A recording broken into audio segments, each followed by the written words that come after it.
ඇත්තටම මේ යන්නේ අපේ හතරවෙනි සායනය. මේක බහුවිධ සායනය කියලා ගන්න අපි.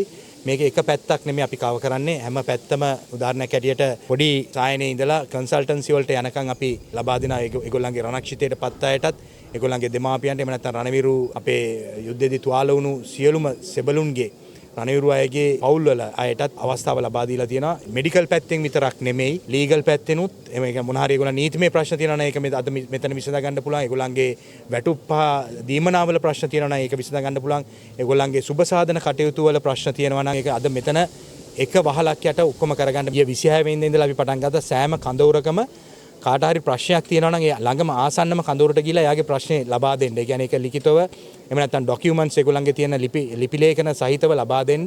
ඒක හමුදා මූලස්ථානයට අපි ගෙන්නගෙන ඒක වර්ගීකරණය කරලා ඒ අදාළ අධ්‍යක්ෂක මණ්ඩලයට අපි ලබා දීලා ඒ අදාළ අධ්‍යක්ෂ මණ්ඩලයෙන් පිළිතුරක් ඒ අයට ලබා දෙනවා. අවසාන වශයෙන් කියන්න ඕනේ බහුවිධ සායනය අපි එතනින් නිමාවක් දකින්නේ නැහැ. මේක ආයි නැවත වාරයක් චක්‍රයක් විදියට යන සායනයක්. මේක මේ අනුරාධපුර පැත්තෙන් නැවතුණාට ආයි නැවත අපි පටන් ගන්නවා නුවර සහ වැල්ලවාය ඒ පැතිවලත් පටන් ගන්න බලාපොරොත්තු වෙනවා.